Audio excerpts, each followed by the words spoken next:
we can always figure it out. Money is the mother's milk of politics. Oh, I see.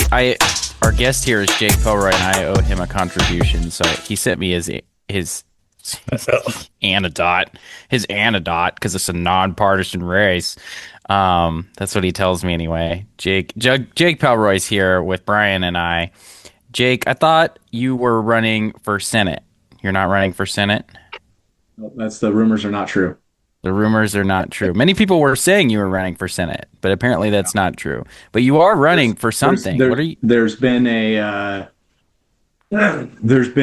campaign for me to run for Senate for probably 10 years now. I think you were the spearheading it, so you're acting as though you're. I can't remember how this started in our group chat, in a little group chat that a few of us have.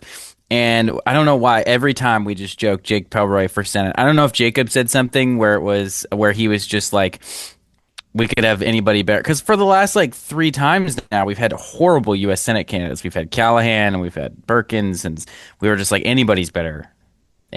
Somebody normal is what it says on the candidate tracker. And right now, we're not even hitting that line. We've got Douglas T. Muck.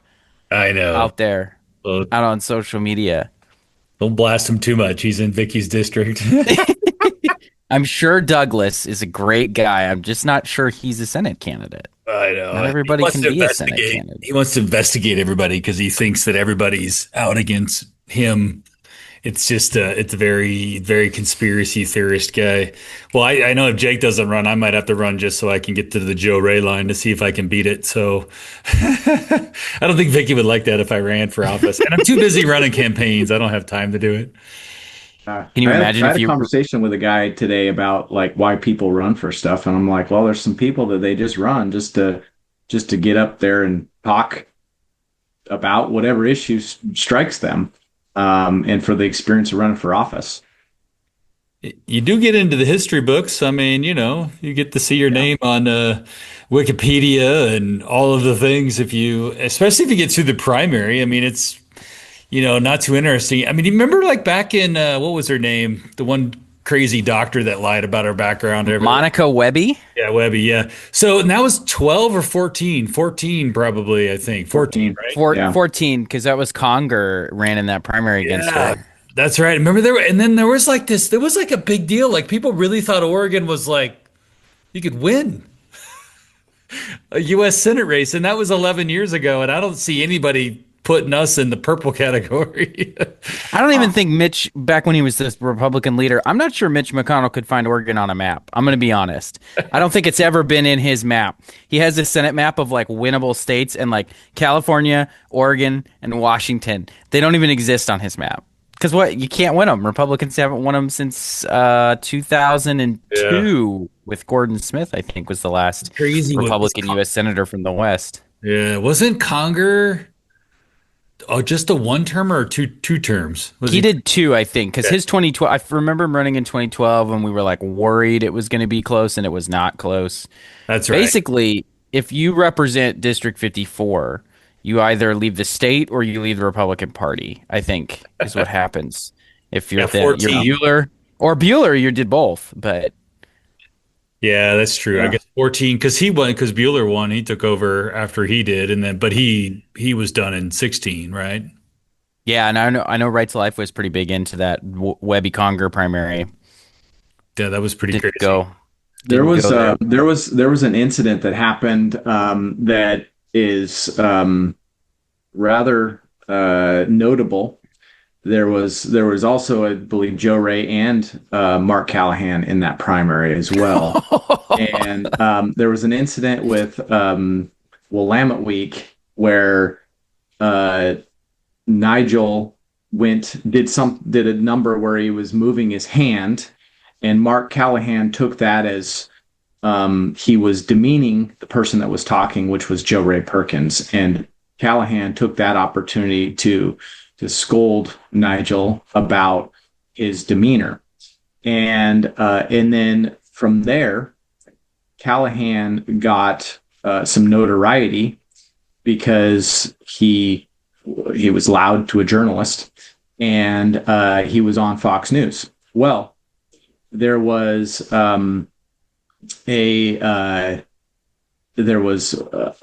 political operative from the Weeby campaign that told Mark Callahan to put a pocket constitution in next time he did a spot on Fox News. And he would wear the pocket constitution with it out just a little bit. And what the ploy there was actually to take votes away from Jason Conger.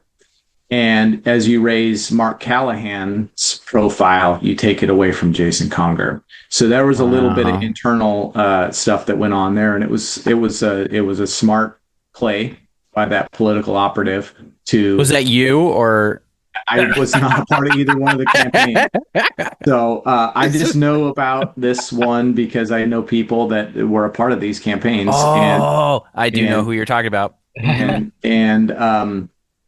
if you look back now at Mark Callahan's performances on Fox and on some other media, he does have it there. And then all of his past or all of his future campaigns, he has the pocket constitution as well. So it became a part of his tool bag. That's hilarious. We'll have to, Reagan put the link in the chat and we'll make sure it's in the story so people can go look at the Willamette Week. There used to be some pretty good battles with when Willamette Week would do those interviews with some people. They would kind of get into it. But there's like 38 views of that stuff on YouTube. So like clearly nobody cares about, but the 35 other people that aren't the three of us staring at each other. Yeah.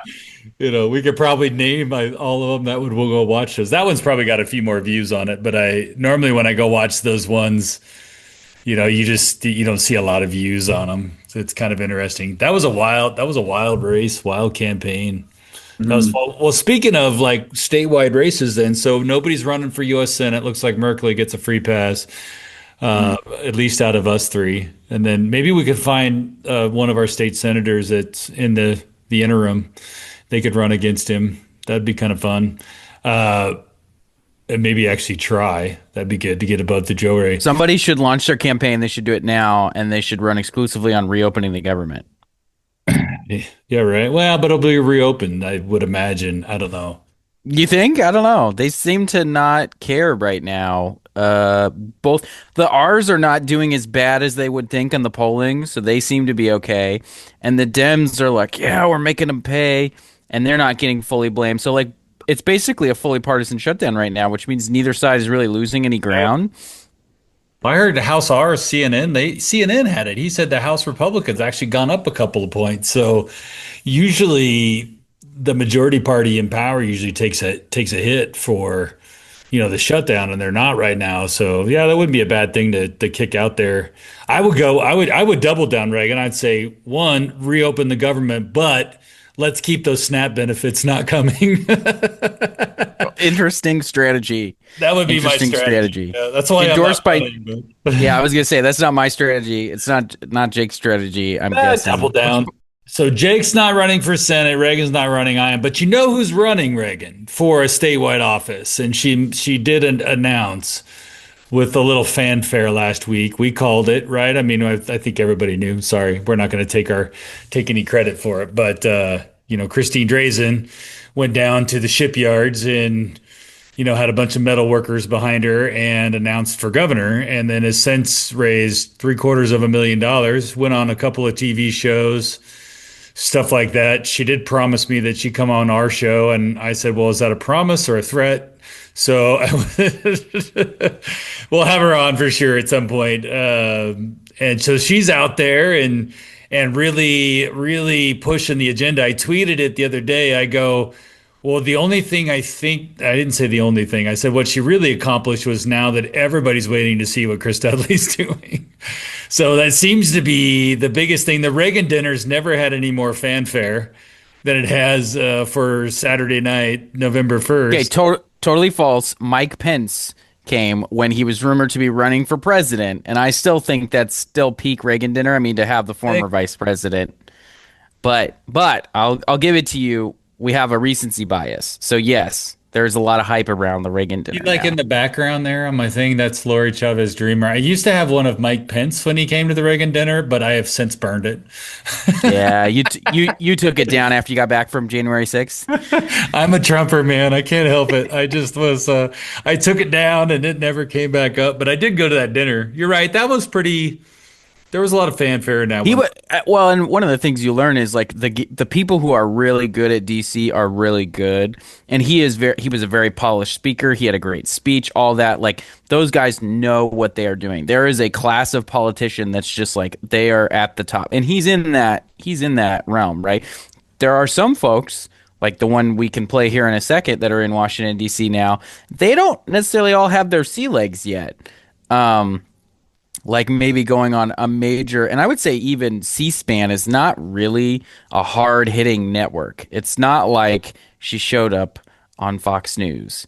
This wasn't a tough line of questioning, and I'm talking about Brian as hopefully you're able to bring it up.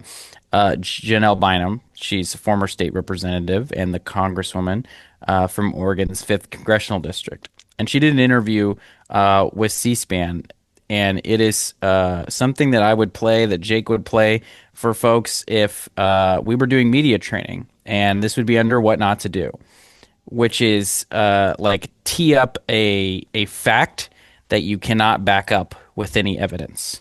That's like number one rule. Don't do it. I You would, got it. You got I it, would Brian. cue it up if I actually remembered where you sent that.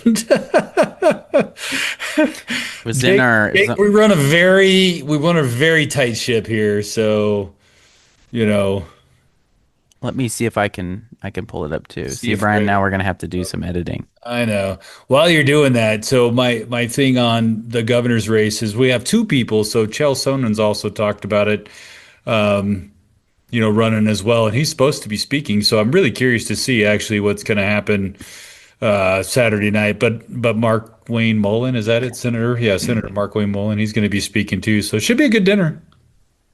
It seems like the Chael Sonnen chatter has really calmed down though. Like it's not as No, intense.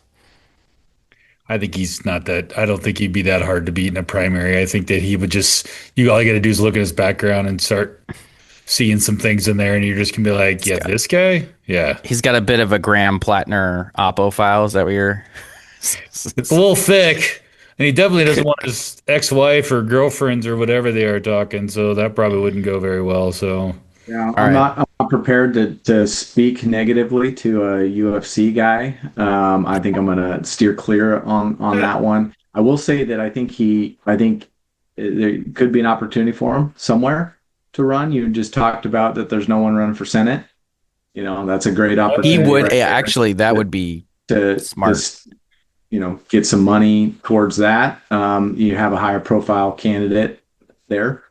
Um, that'd be all right. Yeah, I mean, somebody needs to run, and if he went for Senate, he's more of a national figure, anyways. It would be better for him to run for Senate because Senate talking points are a lot easier to kind of hit, right? Like shut down, the decent things that are just kind of happening out there in the world. It's a little easier. You don't have to get in the weeds too much. And running for governor, it can get highly technical when they get into those debates and stuff. And if you don't understand how state government operates, you're going to kind of look like a fool. And I think somebody like Kotek and even Drazen in a primary could probably dispatch him pretty toughly in a debate on KATU or KGW. I think he wouldn't look very smart running in a debate with those two talking about state government because unless you've worked in state government, it's pretty hard to kind of you start talking about budgets and where money comes from and buckets of money and colors of money and all the sort of things like you don't understand it. It's pretty tough. and Are you ready and for one go ahead, Jake? of the things that's been a disappointment to me about just some of the federal discussions that happen, it turns into a lot of elementary discussions that are happening, and I just don't feel like there's a lot of intellectual honesty there.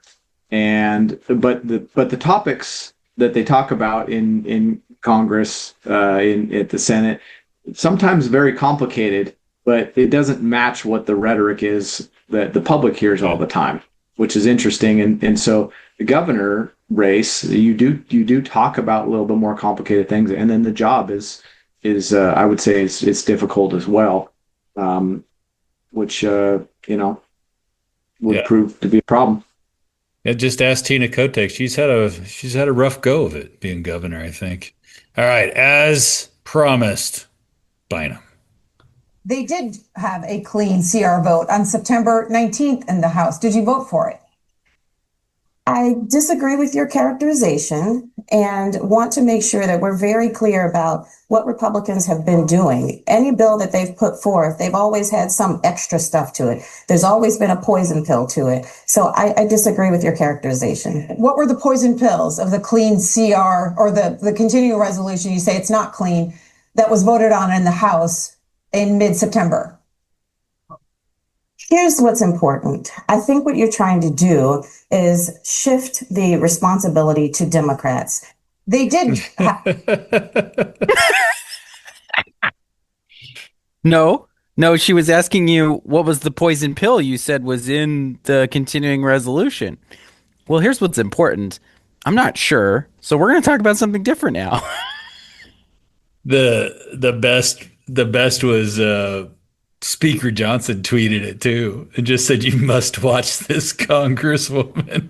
Oh man. You should see your face, Jake. He actually did the whole 2 minute interview, and you got to go watch it. It's horrid. It's really bad. And she is, I mean, it just goes to show you, like, no, well, one, she's either got horrible staff that didn't give her talking points, and they gave her a poison pill, like clean CR is a poison pill.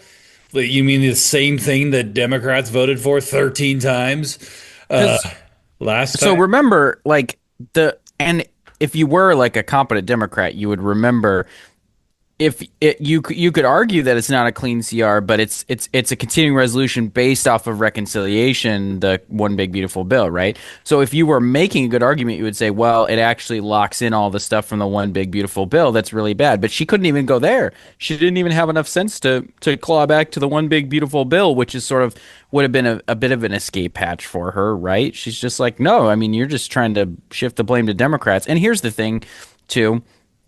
This is a great issue for Republicans in Oregon generally because, and I tweeted this and it's getting retweeted and hearted quite a bit more than most of my tweets, which get no engagement.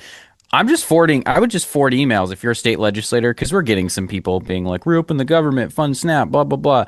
And I'd just forward to Merkley and Wyden and just be like, yeah, they haven't voted to open the government yet. Hopefully they will soon. But like, this is it. This is open and shut. It's really easy. If you want SNAP funded, if you want anything else, you want military paid, like, fund the government.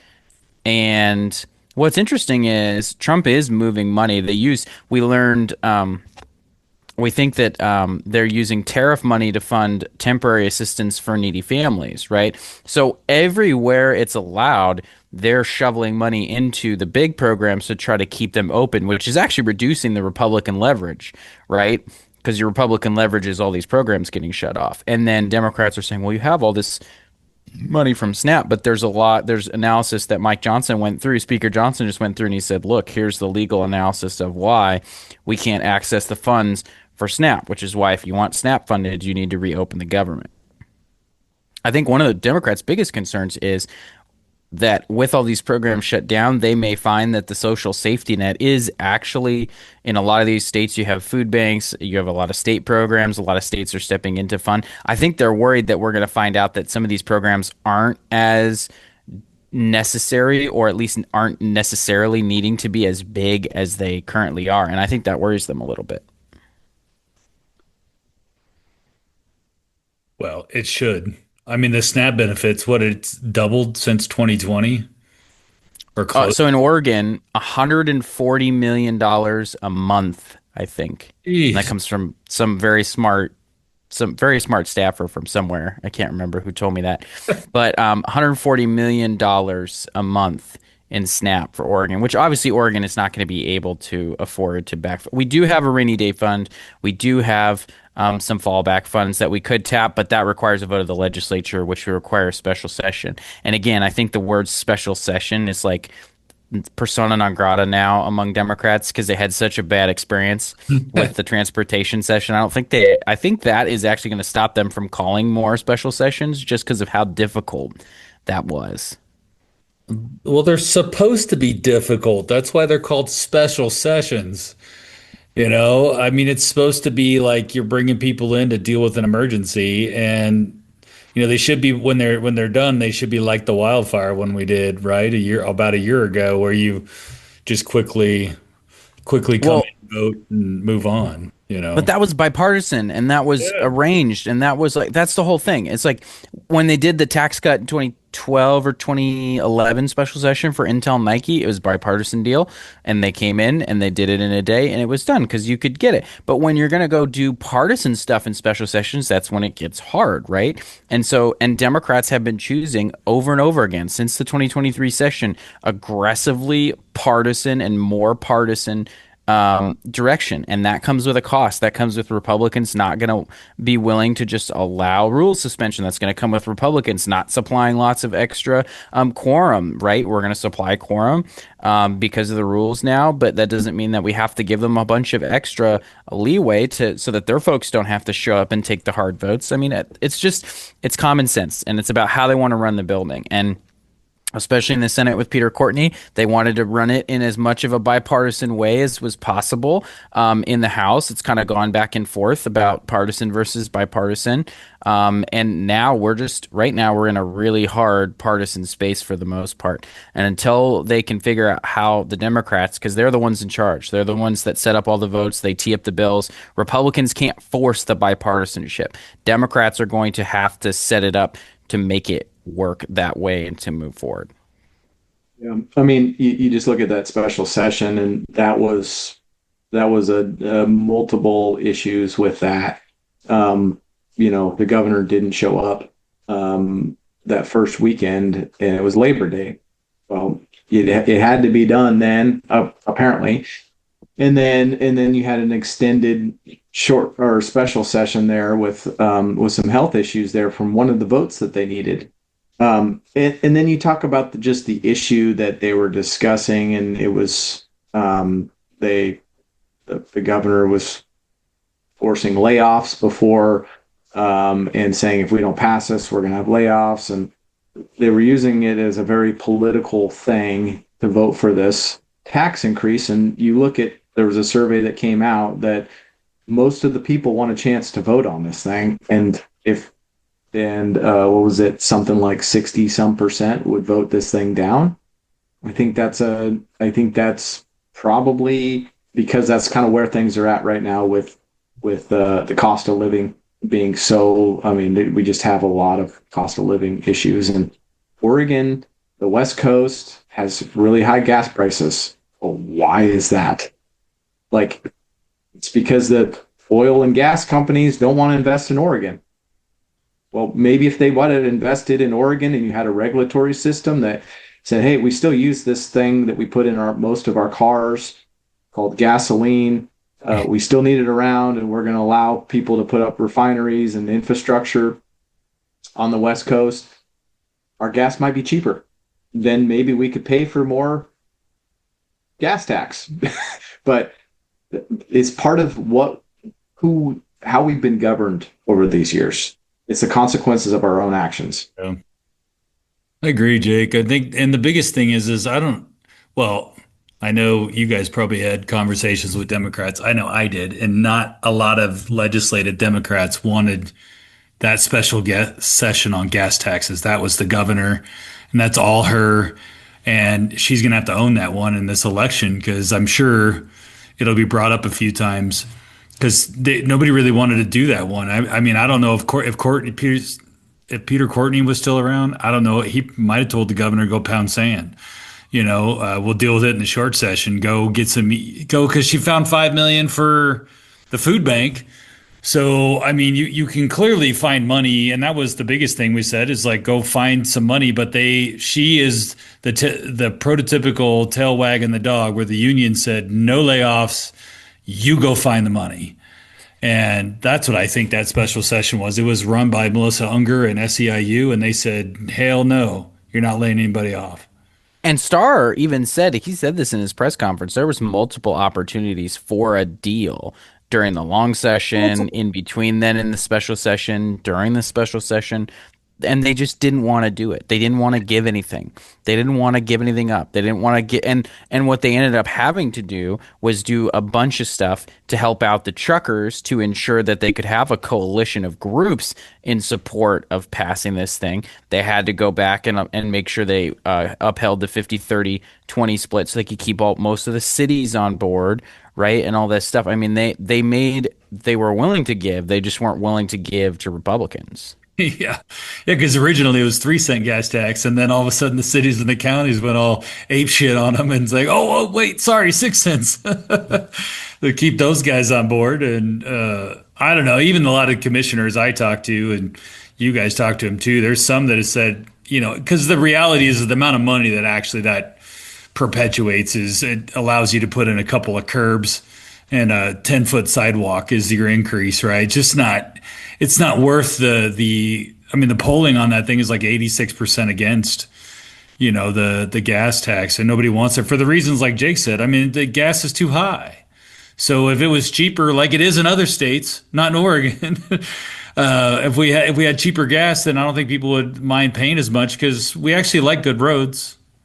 I think people do. So I don't know. Be curious to see how it plays out with special sessions and taking care of the SNAP benefits and all that sort of stuff. Because I don't know, like you were saying, Reagan, earlier, to bring it back to that, it really feels like the D's and the R's in Washington are just dug in on this. And if the polling shows it being fairly flat, up one, down one kind of a thing, like nobody's really winning the PR battle. So I don't know what ends it. And Definitely I mean, not you look Janelle at Bynum. we'll have this in the notes. There's a Riley Research poll prepared for by the folks who want to refer the gas tax, right? That the PAC that was started by Senator Starr, Representative Deal, and Jason Williams, who's a friend of the show. They have polling on here, and the strongly oppose of the gas tax increase is 55%. That's strongly oppose. 27 somewhat oppose. 13% somewhat support. 6% strongly support. And basically, those ratios go all the way through doubling vehicle registration, doubling title. Mileage tax on electric is actually slightly more favorable, only 39% strongly oppose. Doubling the payroll tax is strongly opposed by half of Oregon, like all of this stuff.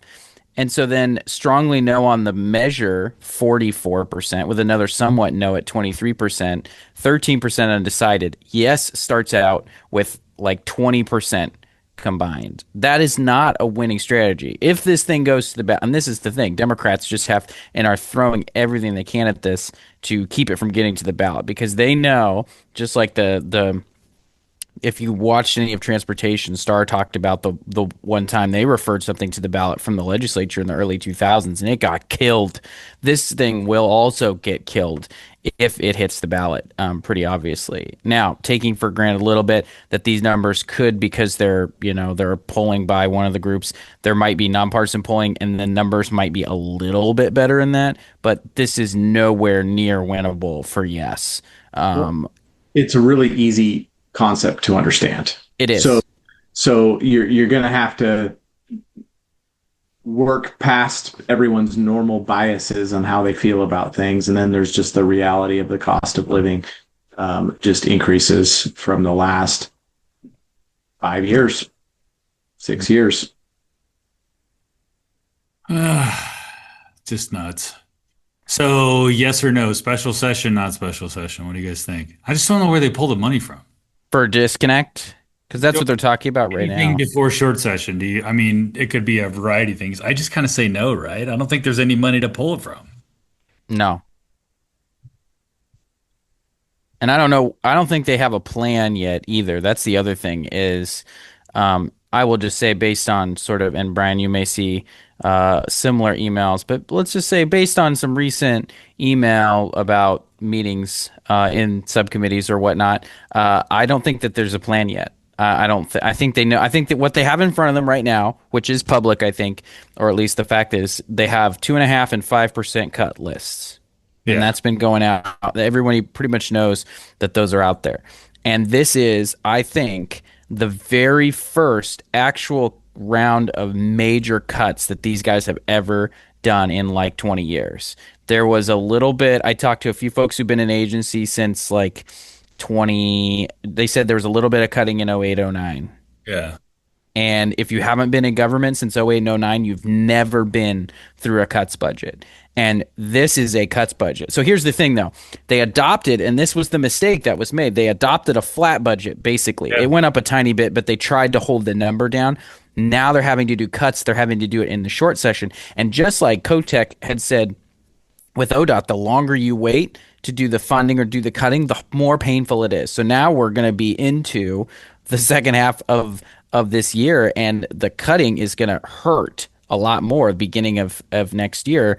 But if we wait even longer, that just means that the 20 which biennium would that be? The 27-29 biennium budget is just going to be an utter nightmare. And if you look at the billions of dollars that are being cut out, I think it's like 5 billion in the next budget of federal funds. We don't have that money, so it comes out of somewhere. Well, and we got some emails. So OWRD, Water Resources Department, is cutting projects. So and, Ooh. they notified us of a few projects that they've already sent out because they were told to cut, right? So, which is they should have cut. I think you're right. They should have cut deeper. 5% is no, it's going to be nothing. Like they're going to have to cut 25%. Every budget has 5% to cut in it. I mean, just Yeah. anything. 10%. I think 10% should be. We should cut budgets 10% every biennium. So But too, that's just me. I replied to OWRD and I said, so can I get a list of all of the proposed cuts across the state so I could see if what districts they're in? Because if they're not Republican districts or Democrat districts, and then I said if there's a reduction in grants, and that's what they're saying. They have a significant reduction in grants. I said, well, are we reducing staff because we don't really need staff to write zero grants? I Well, haven't gotten a reply yet. they will. So if staff are other fund supported or general fund supported, they get to stay. If they're federal fund supported staff, though, and the federal funds do not show up, the collective bargaining agreements in Oregon do not allow for furloughs. So those guys just get laid off. Really? So that is one thing that I think isn't that widely known yet, but I think will become pretty well known if the shutdown drags on or if more cuts show up in a pretty significant way. The other thing to watch too is the Democrats have been attacking Trump for making cuts and whether or not does he have the powers, the executive branch, to make cuts for money that was appropriated. That's something for the legislature to watch as well. Does the governor have the authority to cut and stop general fund expenditures? Because it seems to be a very similar strategy where they're just not going to spend money right now because they don't want to have to figure out what else to cut. And if they hold general fund, well, if you're holding general fund, then are you not expending money that the legislature has said we're expending for this line item? So it'll be interesting to watch that as we get into this short session too, especially if there's legislators, Brian, like you're talking about, who have projects in their district that were funded in budget that are now not getting spent. If that's general fund money, which they're currently trying to hold on to, that could also be, I mean, that could be very relevant and that could matter quite a bit in this budget conversation. So, I think there's a small update for our candidate tracker. I haven't actually plugged it into the candidate tracker yet, but I just saw yesterday and I put in the notes that we finally got. This is in the Dick Hughes Oregon Insiders, who's in and around state government. And he always does a big list. And I always appreciate this because it's interesting to see who's moving in and out of different positions. But he writes in his column that Ken Helm who was first elected in 2014, will retire from the legislature after next year, which makes it sound like he'll serve out his term, and then that will turn into an open seat, and that's going to be that could be pretty bad because there's a DSA candidate running there, a Democrat Socialist candidate that is running. And so I think that will be interesting to watch how that primary develops and who Democrats choose. And then also, there was a list, and I'll see if I can pull it up real quick. But what's really helpful is the Democratic Party of Oregon just puts their lists online. So they had their House District 48 nominating convention to replace the late Hua Wen in the legislature, and they've got three names there: Jose Gamero Jorgensen. Apologies if I pronounced that wrong. Terrence Hayes and Lamar Wise, who's the AFSCME political director. How did What's he really go weird, into that district? uh, July, as it happens, What according to a his voter registration. what a bunch of shit. He ran against Janelle Solomon in the He Senate. ran in the Solomon Senate appointment, and Yeah. then he ran in in the House appointment for her seat, and didn't get either of them. Oh, and he moved in July. That's so wrong. It's a little that's questionable, I'd say. Oh, come on, DPO, do better. Don't Well, they let. might choose one of the others. I mean, I hope he's so. That's bad. it's interesting to see. You know, we'll see if Lamar is able to use his ass me juice to get over the finish line there. But yes, that is interesting. Brian, before we go to the other candidates, by the way, I just noticed something in this list here that Dick Hughes published, and so it looks to me like the I-5 bridge replacement program folks are a little concerned that their project may not move forward because the head of it, Greg Johnson, is leaving on December 31st. And I kind of think that that is a signal that this thing is not, that this project is dead to me. Like they don't think they're going to be able to get the federal funds. Because why would you, if you're this deep into the project now and you're getting ready to start supposedly because Oregon and Washington have funded, but you don't have your federal funds, why would you leave now? Yeah, well, you're not because Trump's not going to give Washington or Oregon the money. Bye, bye, bye. Yeah, not going to 100%. happen. 100%. And then I also noticed that Tiffany Penson, she joined Oregon Department of Transportation this year. So she worked for City of Portland for 20 years, joined ODOT this year. She was in charge of Urban Mobility Office, which includes Roads Quarter Project. She is also leaving ODOT. And I have suspicion, I don't know anything, but just reading that, I go, why would that be? And I think Rose Quarter is obviously something that was very important to the trucking industry and is still a something that they think a promise that they believe, and I do too, that should be delivered on from the 2017 package. That project is not even close to being done, but I wonder if a change in management there is part of the whole gas tax deal. And so now there's some change. I could be wrong. It could be totally normal personnel turnover type stuff, but I always look at that stuff and I go, so that's what I did when I read that. That's interesting. Huh. Well, I don't really have any. I think that whole ODOT thing, I think there's a whole bunch of stuff going on behind the scenes there that we're just not aware of Huge. that Hmm. they're going to just kind of trickle out over time and slowly, Sure. you If you know. do it all at once, then it's obvious. You gotta, if you're gonna do quid pro quo, you gotta kind of spread it out. You know what will happen? Um, We'll get a lot of snow in the pass. And then ODOT will say they need more money to plow the snow, and then they'll dump a bunch of people. They'll use the snow in the plow or plow in the pass as a way yeah. to cover. And then the other vacancy in the House is Drazen's seat. So now Drazen sworn into the Senate on Monday of this week. Man, that feels like an eternity ago. And so they've got some other names coming forward for that one. And Brian, it looks like you just may have found a new one, if I can pull up our chat again. But um, Estacada City Council member Jonathan Metcalf. okay, okay, So related to DK, I'm hoping. I am not sure. No way to, Yeah, maybe not. but that's kind of neat. I mean, Estacada, I haven't heard run across people coming out of Estacada for anything. No, and Canby does usually dominate that seat. I expect, and we talked about Matt Bunch already. Yeah. I've heard his name a lot. I think James Heeb is going to be in the mix, and I think listen, I don't think the commissioners are interested in going this route, but I think the PCPs are definitely putting him on the list. Wouldn't you? If you were them, I think the PCPs are putting James Heeb. Let's go. I don't.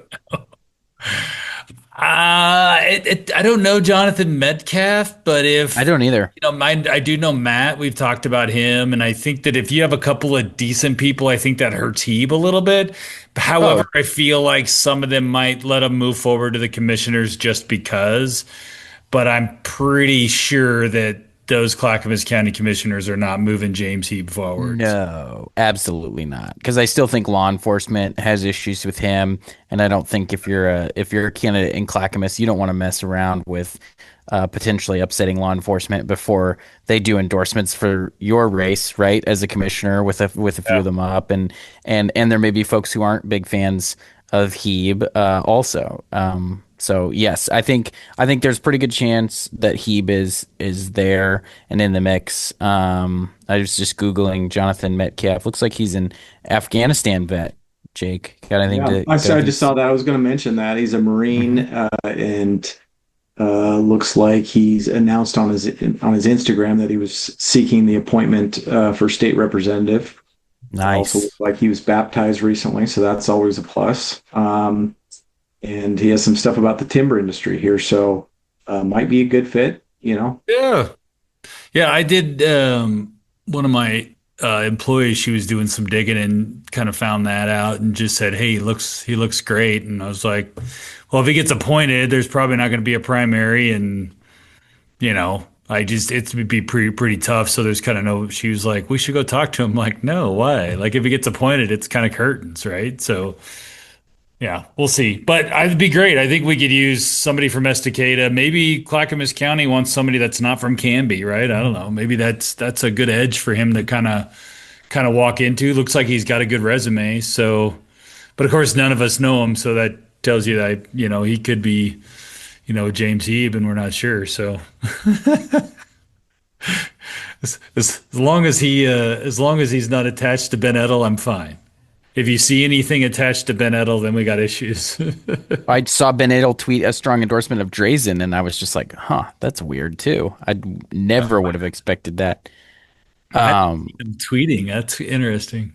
I couldn't tell you. So one of the last things, last topic, and then we can wrap it up here. I was looking at, and there's just some folks out there tweeting about various climate related stuff, and I always get, here's the problem. I'm not necessarily out there saying that climate change is happening and all that stuff, or that it isn't. I don't really care. But basically what I think most people care about is, if you're going to do climate related stuff, well, first of all, if you're doing climate related stuff that can ruin the environment, okay, that's a problem. And they don't always talk about that, right? Especially with all the battery related cars and those just bad Teslas that Jake may or may not own. And then you also got to talk about the issue with how we message it, and that's the main thing. Is I always see, and Republicans in Oregon, for whatever reason, they get locked in on this. Well, China does this much emissions, and if we do everything, we can only reduce emissions by 0.01% or whatever. And I hate that talking point.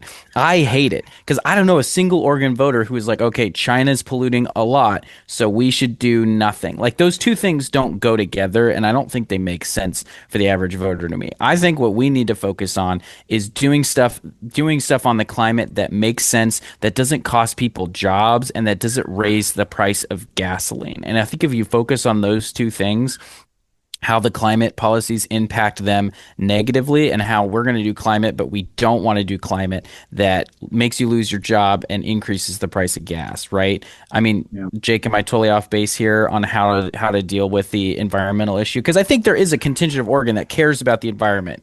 A lot of people do, and I'm not saying I don't, but the strategy to address it is I think what we really struggle with here as a party.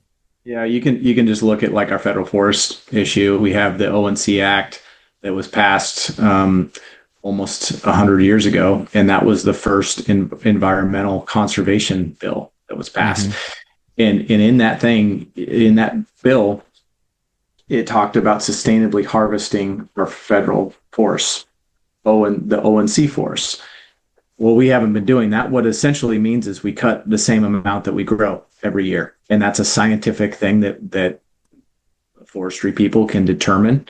And BLM is supposed to be doing that. Well, now we have these massive forest fires that happen create all this destruction in the local sense. But then if you talk about the amount of carbon emissions that we get from the forest fires, it's not even in comparison to what we do as humans on our normal day-to-day lives. That's an extreme amount of carbon that gets brought out. And so, us as people that like to log, it would, I think talking about those kinds of things would help us. And I don't know if you want to get into this right now, but my one of my clients is the Lane County Garbage and Recycling Association, and we've been dealing with an issue for a little over 2 years now, and it's a mixed waste processing facility. And essentially what that means is it takes your garbage, the stuff that you put in your normal garbage can, and it runs it through a series of machines and separates out material that it has determined that that has some value, that they want to pull it out. And why this doesn't quite make sense from an environmental standpoint is the best way to do this is actually separate it before it goes in the garbage. And if you look at all of the counties throughout Oregon, Lane County is number one. They do at the time that they voted on it, it was over 50% of all of the garbage, all of the material that could go in a garbage gets separated. That's your recycling, your compost, your construction and demolition. So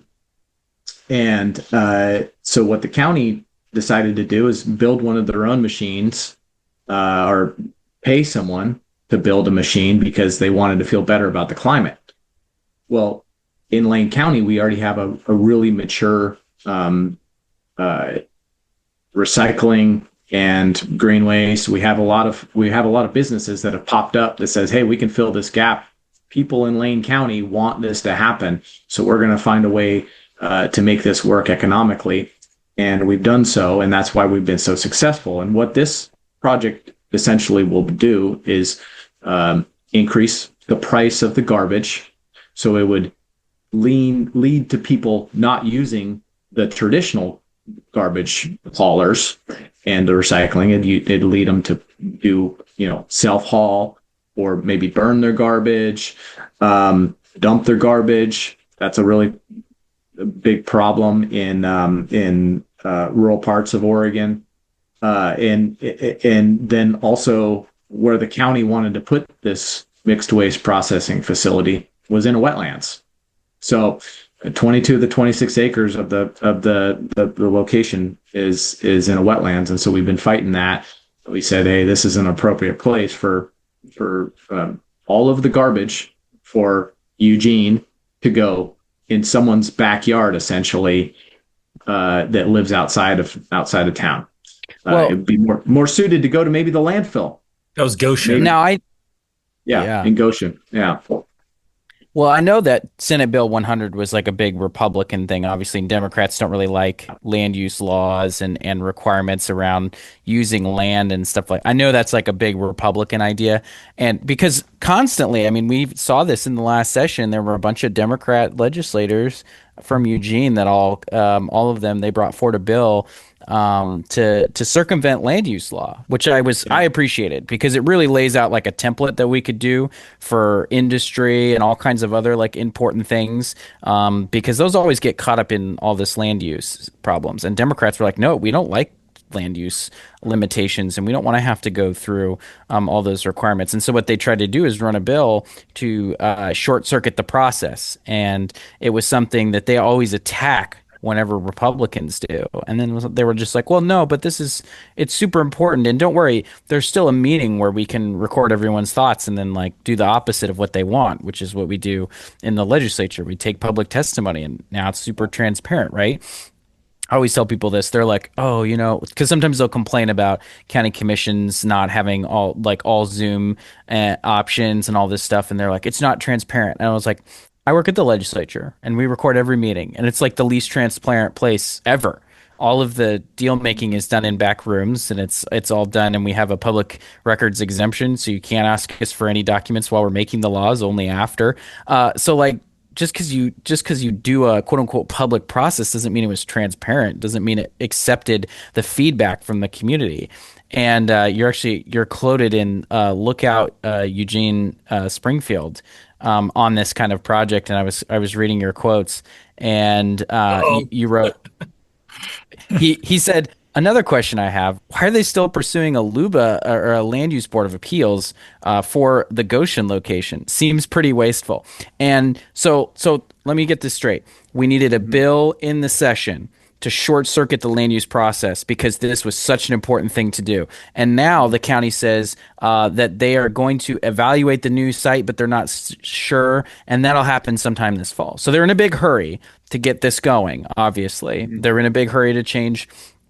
No, the answer is they don't know what they want to do, and they're trying to figure out how to get this thing, and they continually want to ram it through without a full public process, a full vetting of the decisions they made. I mean, even some of the commissioners who voted for this originally have we'll just say cycled off the board, and so has the new board really had an opportunity to thoroughly vet this project, this ongoing project that may cost late. It's definitely going to cost users of the trash system. It's probably going to cost the county money. It might cost general fund dollars, which means now every taxpayer is on the hook, right? Has this? I feel like most people in Lane County don't know about this and should know about it. The thing about the waste money that they receive, they can use it for other things, and they have already.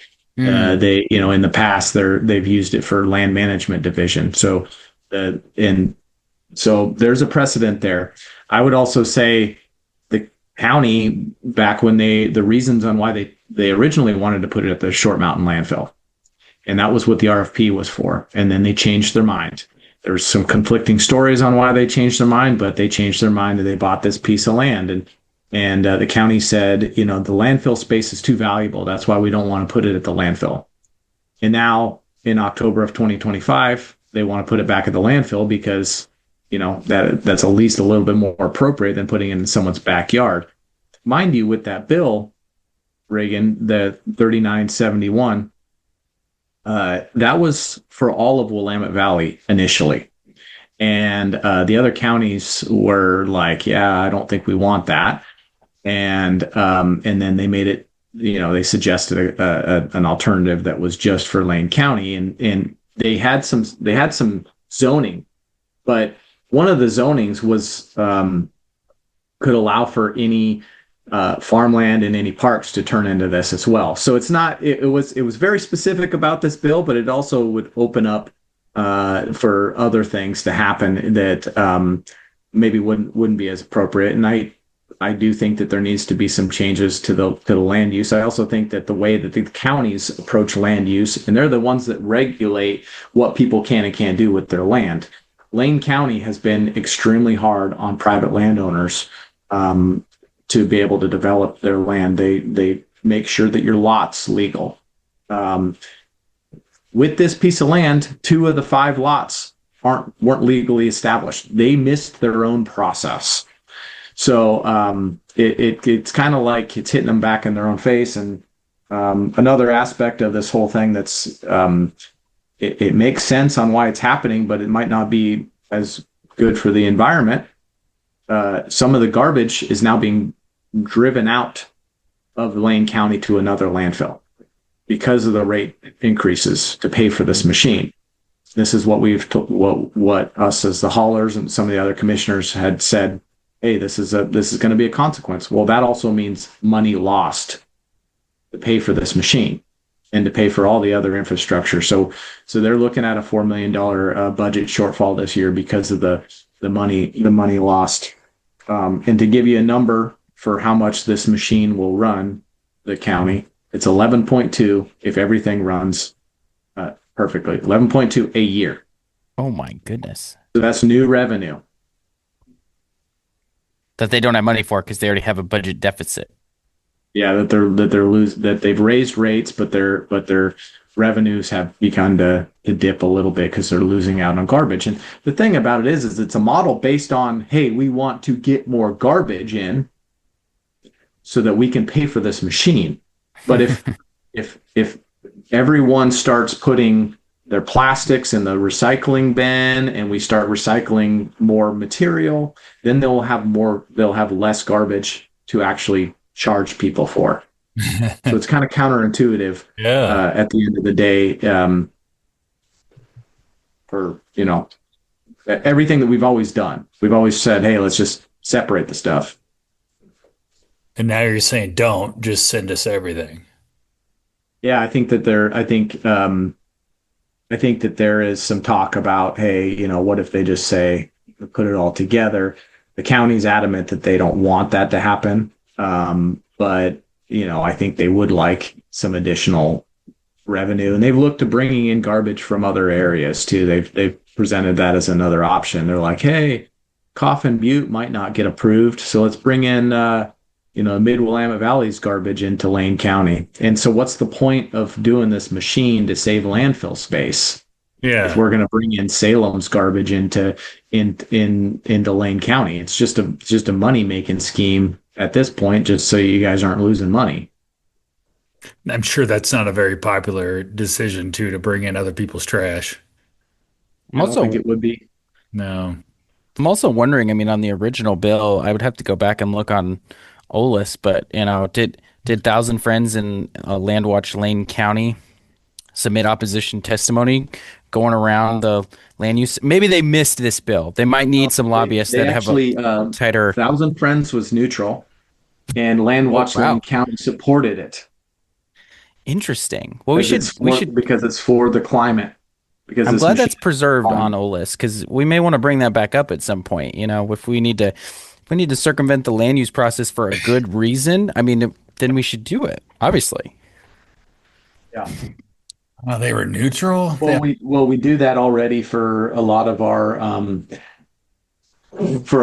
solar that we have. There's a special way to get around a different process for the solar, and it's because it's given approval by the state, and the counties have no say in the land use for solar and wind. Well, that seems like there should be, local land use feedback on that. That seems like that's not really in the spirit of our land use system. I don't know. I don't know. Seems like it's a little inconsistent here. What's the outcome? What's the next step in this whole thing? What do you think? There's a LUBA appeal currently with this Goshen location, and there's going to be briefs, oral arguments in late November, and then I would anticipate a decision sometime early next year, and then we'll be able to see what happens essentially from there, and then we have a chance. Whoever is the loser has the chance to send it to the Court of Appeals. True. But really, the thing about the county putting this LUBA appeal in, so they're the ones that lost. So their own hearings officer said, this isn't following your own land use rules, and you can't do this because this is a waste facility. And so their own hearings official denied them. So now they're appealing to the state to try to get an out.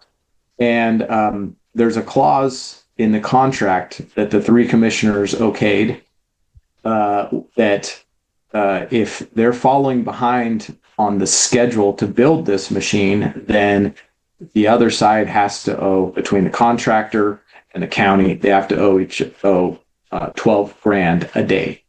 So it's a performance clause.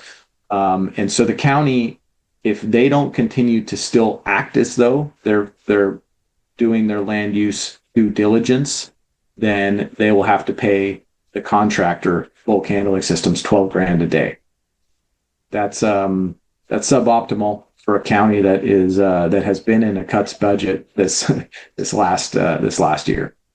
This is spoken like a true military man. This is suboptimal here. I'm not sure that this is the preferred outcome. $11.2 million a year, that would pay for 38 deputies in Lane County. We have currently 3 deputies that patrol our county at any given time.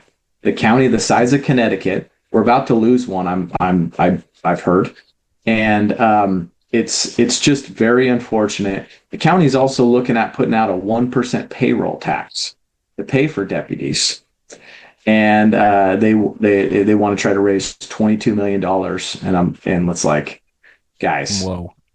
that's a big ask. Sounds like they need some new leadership there in Lane County. We'll see what happens. There's three. Is there three races up there or two this time? Three races. You have West Lane, which is Ryan Sinega right now. He's running for re-election. He replaced Jay Bozovich. Jay had been on there for forever. That's kind of Junction City, Veneta, Florence, and then the small portion of Eugene, and then Springfield, which is up, and David Lovell is yet to announce that he's running again, but no one has filed in that seat. That's essentially Springfield, and then a little bit outside of Springfield. And then there's East Lane, which is currently represented by Heather Buck, and she won her last election by 450 votes.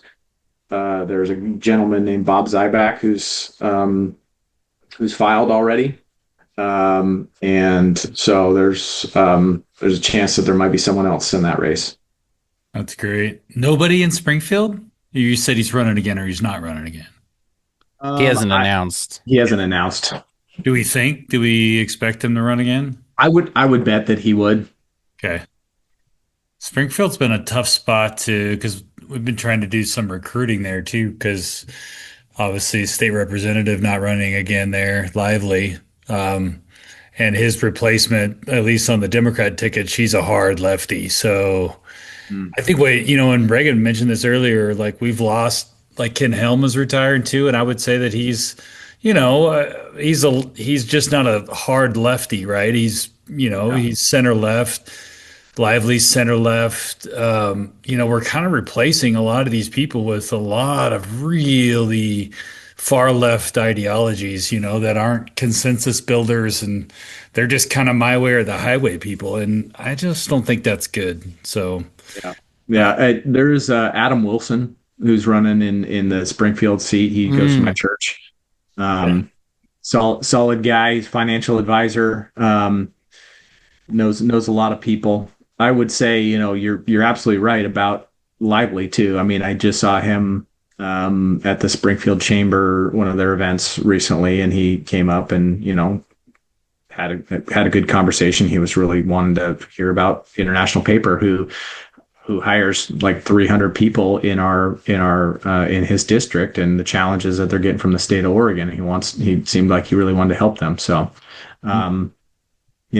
it's got less and less of them around. it sure feels that way. But yeah, I think, I've heard about Adam. He's great. I'm just saying there's not like people jumping out of the woodwork in those areas to run. And I sure wish there was a few more, but because I think Lane County's really changed, from being seen as a real blue county to really kind of starting to move back, towards the center, if not center right, even at this point. So, and to that point, 2021 there was for the commissioner districts, there was a redistricting that was done where it ended. The progressives did it, and they added Eugene to every one of those districts that are pretty competitive. And between 2021 and it was, I believe the last numbers I saw were like April or May, all of those districts have gotten more conservative. So, I think that's to your point. It is. Well, boys, I have some trick or treating to do. I'm just kidding. I got some trick or drinking to do. But you both have kids that are young. I mean, my kid told me he wants to go to a party in Bend for Thanksgiving or Halloween, and you guys got to take your kids probably trick or treating still. So I'll let you guys get out of here. Go have a good Halloween. Have a good weekend. And Jake, keep us up to date on the happenings in Lane County, and beyond. We know that you're engaged in a bunch of things down there, and I love seeing the Coffin Butte stuff is kind of interesting. It seems like garbage is a big player in the valley, so I think we'll have to keep our ear to the ground on this issue. Yep. I think there's a big legislative task force or whatever, because there's always a bunch of garbage bills that all come from like the people who are all fighting the expansions and stuff like that. So it'll be interesting to see if the legislature addresses this or not. We should. Yeah. Yeah. The Coffin Butte decision, there's going to be one on November 4th from Benton County, and their staff recommended that they approve the expansion, which is interesting. So Let's just send all the trash to Lake County. There's nothing down there. We've already got a bunch of nuclear waste down there. I mean, screw it. Ashland, I mean, wherever. Ashland's fine too. All right, guys. Have a good weekend. see ya. See you later.